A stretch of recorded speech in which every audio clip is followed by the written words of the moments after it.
ਆਏ ਆ ਜੀ ਸੁਲਤਾਨਪੁਰ ਲੋਧੀ ਕਪੂਰਥਲੇ ਦੇ ਕੋਲ। ਸੁਲਤਾਨਪੁਰ ਲੋਧੀ ਜਿੱਥੇ ਗੁਰੂ ਨਾਨਕ ਸਾਹਿਬ ਨੇ ਆਲਮੋਸਟ 14 ਸਾਲ ਇੱਥੇ ਬਿਤਾਏ ਨੇ ਤੇ ਨੌਕਰੀ ਵੀ ਕੀਤੀ ਹੈ। ਤੇ ਇਹਨਾਂ ਦੀ ਗੁਰੂ ਨਾਨਕ ਸਾਹਿਬ ਦੀ ਜਿਹੜੀ ਵੱਡੇ ਭੈਣ ਸਨ ਬੇਬੇ ਨਾਨਕੀ ਜੀ, ਉਹਨਾਂ ਦਾ ਵਿਆਹ ਇੱਥੇ ਹੋਇਆ ਸੀ। ਫਿਲਹਾਲ ਅਸੀਂ ਮੇਨ ਗੁਰਦੁਆਰਾ ਬੇਰ ਸਾਹਿਬ ਹਾਂ, ਜਿੱਥੇ ਗੁਰੂ ਨਾਨਕ ਸਾਹਿਬ ਨੇ ਨਾ ਦਾਤਣ ਕਰਕੇ ਦਾਤਣ ਲਾਈ ਸੀ ਤੇ ਉਹ ਬੇਰੀ ਦੀ ਦਾਤਣ ਫਿਰ ਬੇਰ ਸਾਹਿਬ ਗੁਰਦੁਆਰਾ, ਮਤਲਬ ਬੇਰ ਦਾ ਦਰਖਤ ਬੜਾ ਵੱਡਾ ਇੱਥੇ ਦਿਖਾਉਂਦੇ ਆ ਤੁਹਾਨੂੰ।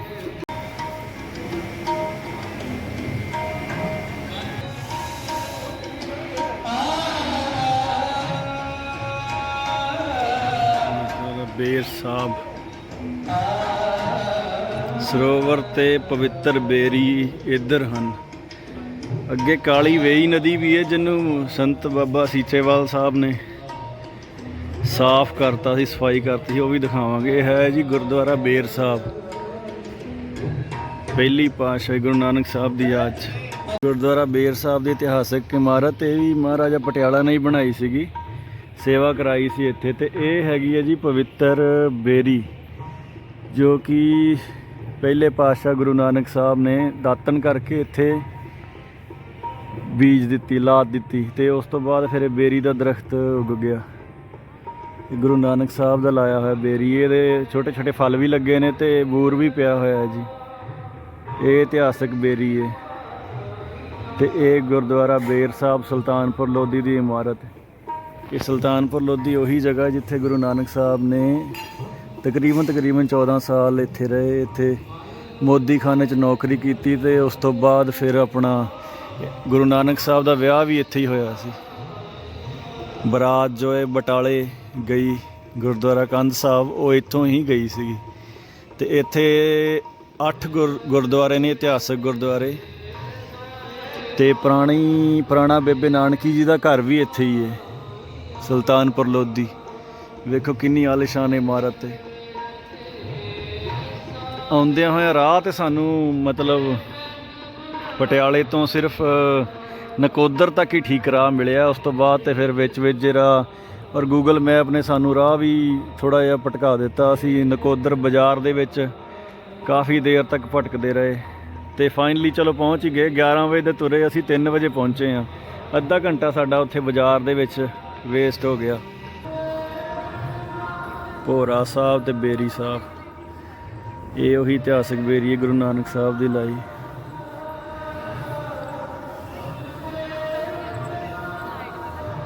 ਇਤਿਹਾਸਕ ਬੇਰੀ, ਪਤਾ ਨਹੀਂ ਇੱਥੇ ਵੀਡੀਓ ਅਲਾਉਡ ਹੈ ਕਿ ਨਹੀਂ, ਪਰ ਚਲੋ ਇੰਨੀ ਦੂਰੋਂ ਆਏ ਆ।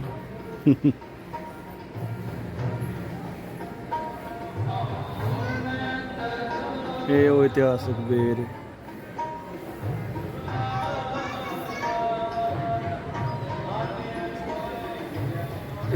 ਸ਼ੁਕਰ ਹੈ ਇਹੋ ਜਿਹੇ ਪੁਰਾਣੇ ਇਤਿਹਾਸਕ ਦਰਖਤ ਜਿਹੜੇ ਨੇ ਨਾ, ਉਹ ਅਜੇ ਵੀ ਐਜ਼ ਇਟ ਇਜ਼ ਪ੍ਰੀਜ਼ਰਵ ਕੀਤੇ ਹੋਏ ਨੇ। ਵਰਨਾ ਕਾਰ ਸੇਵਾ ਦੇ ਨਾਮ 'ਤੇ ਕਈ ਪੁਰਾਣੀਆਂ ਇਮਾਰਤਾਂ ਜੋ ਕਿ ਅਜੇ ਤੱਕ ਜ਼ਿੰਦਾ ਰੱਖੀਆਂ ਜਾ ਸਕਦੀਆਂ ਸਨ, ਜਿਵੇਂ ਕਿ ਠੰਡਾ ਬੁਰਜ ਹੋ ਗਿਆ, ਜਾਂ ਆਪਣਾ ਕਤਲਗੜ੍ਹ ਸਾਹਿਬ, ਜਿਹੜੀ ਆਪਣਾ ਗੁਰੂ ਗੋਬਿੰਦ ਸਿੰਘ ਜੀ ਦੇ ਜਿੱਥੇ 2 ਸਾਹਿਬਜ਼ਾਦੇ ਵੱਡੇ ਸ਼ਹੀਦ ਹੋਏ ਸਨ, ਉਹ ਚਮਕੌਰ ਦੀ ਗੜੀ, ਉਹ as it is Qila preserve ਕੀਤਾ ਜਾ ਸਕਦਾ ਸੀ। ਪਰ ਚਲੋ ਕੀ ਕਹਿ ਸਕਦੇ ਹਾਂ, ਇਹ ਵੀ ਇੱਛਾ ਹੋਣੀ ਹੈ ਕਿ ਮਹਾਰਾਜ ਦੀ। ਇਹ ਹੈ ਜੀ ਗੁਰਦੁਆਰਾ ਬੇਰ ਸਾਹਿਬ ਸੁਲਤਾਨਪੁਰ ਲੋਧੀ। ਤੇ ਅੱਗੇ ਵੇਈ ਨਦੀ 'ਤੇ ਵੀ ਲੈ ਕੇ ਜਾਂਦੇ ਹਾਂ। ਗੁਰਦੁਆਰਾ ਸੁਲਤਾਨਪੁਰ ਲੋਧੀ ਕਪੂਰਥਲਾ, ਇਹ ਹੈ ਜੀ ਗੁਰਦੁਆਰਾ ਬੇਰ ਸਾਹਿਬ।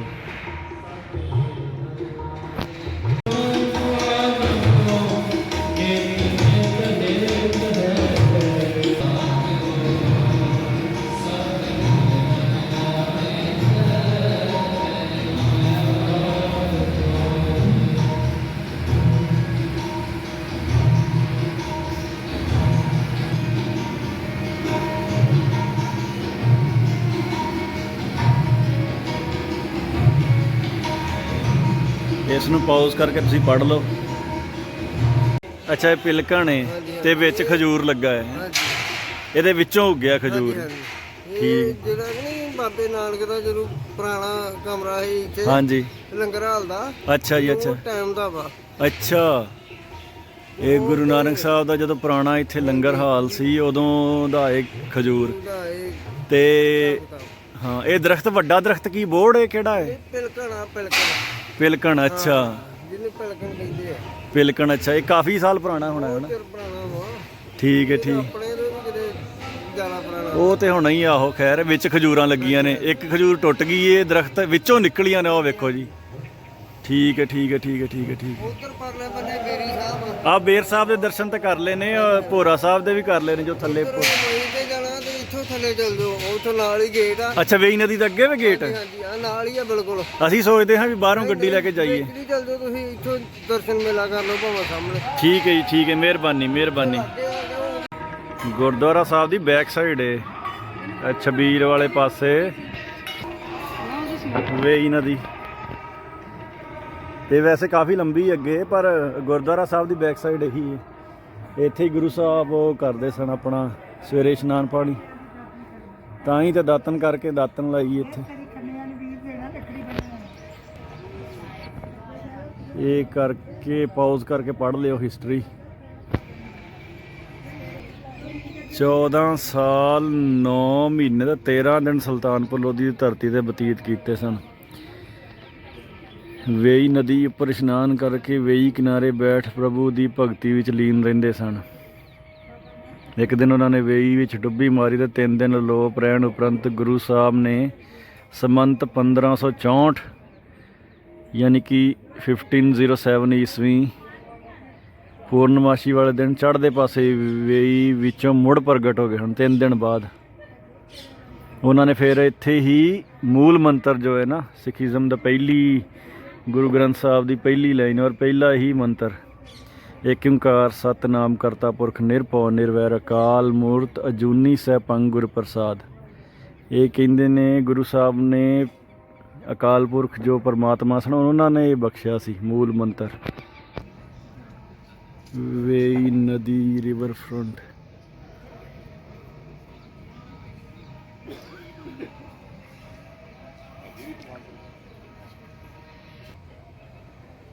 ਬਾਬਾ ਬਲਬੀਰ ਸਿੰਘ ਸੀਚੇਵਾਲ ਨੇ ਸੇਵਾ ਕੀਤੀ ਇਹਦੀ, ਸਾਫ਼ ਕਰਤੀ ਨਦੀ। ਜਦ ਕਿ ਪਿਛਲੇ ਸਾਲ ਯਾਨੀ ਕਿ 2023 ਚ ਪੰਜਾਬ ਦੇ ਸੀਐਮ ਨੇ ਇੱਥੋਂ ਗਲਾਸ ਪਰ ਆਹੋ ਇੱਥੇ ਹੀ ਗਲਾਸ ਭਰ ਕੇ ਪਾਣੀ ਦਾ ਪੀਤਾ ਸੀ, ਪਰ ਫਿਰ ਉਹ ਅਗਲੇ ਦਿਨ ਪੇਟ ਦੀ ਇਨਫੈਕਸ਼ਨ ਹੋ ਗਈ ਸੀ। ਏਕ ਓਂਕਾਰ ਸਤਿਨਾਮ ਕਰਤਾ ਪੁਰਖ ਨਿਰਭਉ ਨਿਰਵੈਰ ਅਕਾਲ ਮੂਰਤ ਅਜੂਨੀ ਸੈਭੰ ਗੁਰ ਪ੍ਰਸਾਦ ਮੂਲ ਮੰਤਰ। ਇੱਥੇ ਗੁਰੂ ਸਾਹਿਬ ਨੇ ਚੁੱਭੀ ਲਾਈ ਸੀ ਔਰ 3 ਦਿਨ ਬਾਅਦ ਪ੍ਰਗਟ ਹੋਏ ਸਨ। ਇਹ ਹੈ ਜੀ ਵੇਈ ਨਦੀ। ਇੱਥੇ ਹਿਸਟਰੀ ਲਾਈ ਹੈ ਬਾਬਾ ਸੀਚੇਵਾਲ ਸੰਤ ਸੀਚੇਵਾਲ ਨੇ, ਜੋ ਕਿ ਵੇਈ ਨਦੀ ਕਿੱਦਾਂ ਸਾਫ਼ ਕੀਤੀ ਸੀ। ਇਹ ਨਾ ਜਦੋਂ ਸ਼ਾਮ ਹੁੰਦੀ ਏ ਰਾਤ ਇੱਥੇ ਲਾਈਟਾਂ ਬਹੁਤ ਵਧੀਆ ਸੋਹਣੀਆਂ ਲੱਗਦੀਆਂ ਨੇ ਵੇਈ ਨਦੀ ਤੇ। ਇਹ ਵੀ ਬੇਰੀ ਖਾਣੇ ਇਹਦੇ ਵੀ ਬੇਰ ਤੋੜ ਕੇ ਖਾਣੇ ਇਹਦੇ ਵੀ ਬੇਰ ਤੋੜ ਕੇ। ਚੱਲੇ ਆ ਜੀ ਗੁਰਦੁਆਰਾ ਬੇਰ ਸਾਹਿਬ ਤੋਂ ਅੱਗੇ। ਵੇਈ ਨਦੀ ਵੀ ਦੇਖ ਲਈ ਤੇ ਬੇਰੀ ਵੀ ਵੇਖ ਲਈ। ਅੱਗੇ ਗੁਰਦੁਆਰਾ ਸਾਹਿਬ ਅੰਤਰਯਾਮਤਾ ਸਾਹਿਬ ਜਿੱਥੇ ਗੁਰੂ ਨਾਨਕ ਸਾਹਿਬ ਨੇ ਨਮਾਜ਼ ਪੜ੍ਹੀ ਸੀ।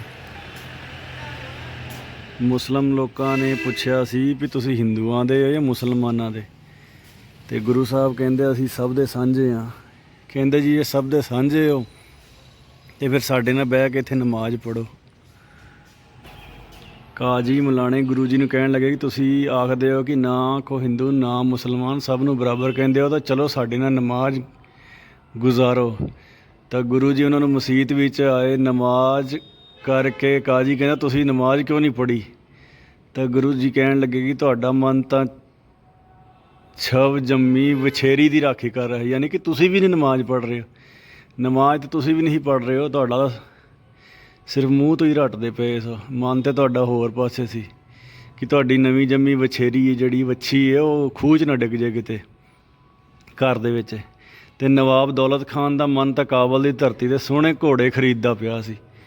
ਅਸੀਂ ਨਮਾਜ਼ ਕਿਸ ਨਾਲ ਪੜ੍ਹਦੇ। ਤੇ ਫਿਰ ਉਹ ਬਹੁਤ ਹੈਰਾਨ ਹੋਣ ਲੱਗੇ ਕਿ ਇਹ ਤਾਂ ਜਾਣੀ ਜਾਣ ਨੇ ਅੰਤਰਯਾਮੀ। ਤਾਂ ਹੀ ਫਿਰ ਇੱਥੇ ਨਾ ਅੰਤਰਯਾਮਤਾ ਸਾਹਿਬ ਗੁਰਦੁਆਰਾ ਗੁਰੂ ਨਾਨਕ ਸਾਹਿਬ ਦੀ ਯਾਦ 'ਚ ਇੱਥੇ ਮਸੀਤ ਹੁੰਦੀ ਹੋਣੀ ਹੈ। ਇੱਥੇ ਨਮਾਜ਼ ਪੜ੍ਹਨ ਲਈ ਗੁਰੂ ਸਾਹਿਬ ਨੂੰ ਲੈ ਕੇ ਆਏ ਸਨ ਤੇ ਉਹਨਾਂ ਨੇ ਫਿਰ ਨਮਾਜ਼ ਪੜ੍ਹੀ। ਅੰਤਰਯਾਮਤਾ ਸਾਹਿਬ ਗੁਰਦੁਆਰਾ ਸੁਲਤਾਨਪੁਰ ਲੋਧੀ। ਇਹ ਤੁਹਾਨੂੰ ਦੱਸ ਦਈਏ ਕਿ ਰਾਹ ਥੋੜ੍ਹੇ ਜਿਹੇ ਇਹੋ ਜਿਹੇ ਹੀ ਨੇ, ਟੁੱਟੇ ਹੀ ਨੇ ਰਾਹ। ਮੈਨੂੰ ਪਤਾ ਨਹੀਂ ਕਿਉਂ ਨਹੀਂ ਸਮਝ ਆਉਂਦੀ ਵੀ ਭਈ ਘੱਟੋ ਘੱਟ ਰਾਹ ਤਾਂ ਠੀਕ ਠਾਕ ਬਣਾ ਦੇ ਗੌਰਮੈਂਟ। ਜੇ ਗੌਰਮੈਂਟ ਇਹੋ ਜਿਹੀਆਂ ਨੇ ਤਾਂ ਘੱਟੋ ਘੱਟ SGPC ਗੋਦ ਲੈ ਲੈ। ਜਿਵੇਂ ਹੁਣ VVIP ਸੈਲੀਬ੍ਰਿਟੀਜ਼ ਕਈ ਪਿੰਡ ਜਾਂ ਕਈ ਸ਼ਹਿਰ ਗੋਦ ਲੈ ਕੇ ਉਹਨਾਂ ਦੀ ਰੱਖ ਰਖਾਓ ਕਰਦੇ ਨੇ। SGPC ਦਾ ਬਜਟ ਬਹੁਤ ਹੈ, ਉਹ ਘੱਟੋ ਘੱਟ ਕੁਛ ਉਪਰਾਲਾ ਤਾਂ ਕਰਨ। ਕਿਉਂਕਿ ਜੇ ਨਨਕਾਣਾ ਸਾਹਿਬ ਨਹੀਂ ਸੰਗਤ ਜਾ ਸਕਦੀ ਤਾਂ ਇਹ ਨਨਕਾਣਾ ਸਾਹਿਬ ਨਾਲੋਂ ਘੱਟ ਥੋੜ੍ਹਾ।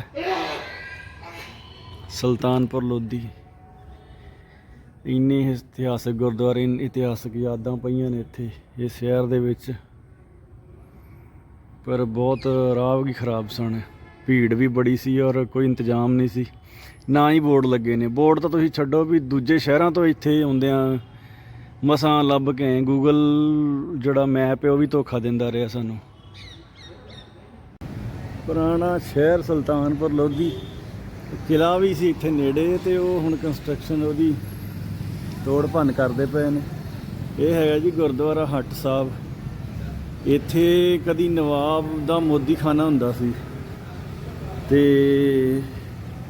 ਇੱਥੇ ਆਪਣਾ ਗੁਰੂ ਨਾਨਕ ਸਾਹਿਬ ਜਿਹੜੇ ਨਾ ਵੱਟਿਆਂ ਨਾਲ 13 ਤੋਲ ਕੇ ਆਪਣਾ ਜ਼ਰੂਰਤਮੰਦਾਂ ਨੂੰ ਅਨਾਜ ਦਿੰਦੇ ਸਨ ਤੇ ਉਹਨਾਂ ਦੀਆਂ ਝੋਲੀਆਂ ਭਰਦੇ ਸਨ। ਇੱਥੇ ਉਹ ਕਰਦੇ ਹਨ ਜੋਬ। ਮੋਦੀ ਖਾਨਾ ਹੁੰਦਾ ਸੀ ਇੱਥੇ। ਇੱਥੇ 13 ਤੋਲ ਕੇ ਵੱਟੇ ਨਾਲ ਭਾਈ ਕਿੰਨਾ ਵੀ ਵਜਨ ਹੋਵੇ ਉਹਨਾਂ ਨੇ 13 ਹੀ ਬੋਲਣਾ ਹੁੰਦਾ ਸੀ। 13 ਮਤਲਬ ਵੀ ਪਰਮਾਤਮਾ ਦਾ।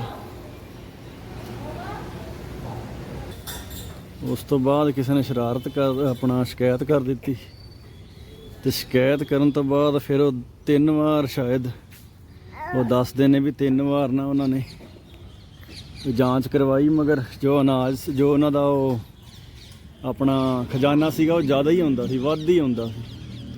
ਤੇ ਨਵਾਬ ਫਿਰ ਸ਼ਰਮਿੰਦਾ ਹੋਇਆ। ਉਹਨੇ ਫਿਰ ਗੁਰੂ ਸਾਹਿਬ ਨੂੰ ਜਿਹੜੀ ਵੱਧਦੀ ਰਕਮ ਸੀ ਉਹ ਦੇਣ ਦੀ ਪੇਸ਼ਕਸ਼ ਕੀਤੀ, ਪਰ ਗੁਰੂ ਸਾਹਿਬ ਨੇ ਫਿਰ ਉਹ ਮਨਾ ਕਰਤਾ। ਤੇ ਉਸ ਤੋਂ ਬਾਅਦ ਫਿਰ ਉਹ ਆਪਣੀ ਜਿਹੜੀ ਇੱਥੇ ਜੋਬ ਸਨ ਉਹ ਛੱਡ ਕੇ ਫਿਰ ਉਹ ਆਪਣਾ ਉਦਾਸੀਆਂ ਵੱਲ ਨੂੰ ਤੁਰ ਪਏ ਸਨ।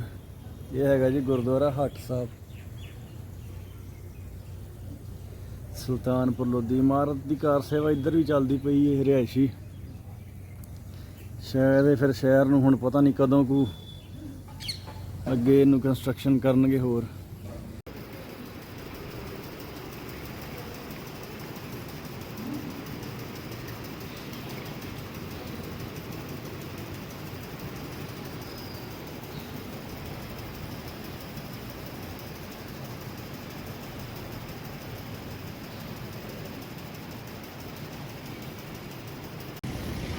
ਗੁਰਦੁਆਰਾ ਬੇਬੇ ਨਾਨਕੀ ਜੀ ਤੇ ਬਾਜ਼ਾਰ ਤੇ ਸੜਕ ਦੀ ਹਾਲਤ ਵੇਖੋ। ਇੱਧਰ ਕਹਿੰਦੇ ਨੇ ਵੀ ਬੇਬੇ ਨਾਨਕੀ ਜੀ ਦਾ ਘਰ ਹੁੰਦਾ ਸੀ ਗੁਰਦੁਆਰਾ ਬੇਬੇ ਨਾਨਕੀ। ਦੇਖਦੇ ਹਾਂ ਚਲੋ। ਪੁਰਾਣੀ ਖੂਹੀ ਇਹ ਬਸ ਇੱਥੇ ਜਿਹੜਾ ਘਰ ਹੈ ਉਹ ਉਹਦੇ ਵਿੱਚ ਬਾਜ਼ਾਰ ਦੇ ਵਿੱਚ ਸਿੱਖਾਂ ਮਹੱਲੇ ਇਹ ਪੁਰਾਣੀ ਖੂਹੀ ਹੈ।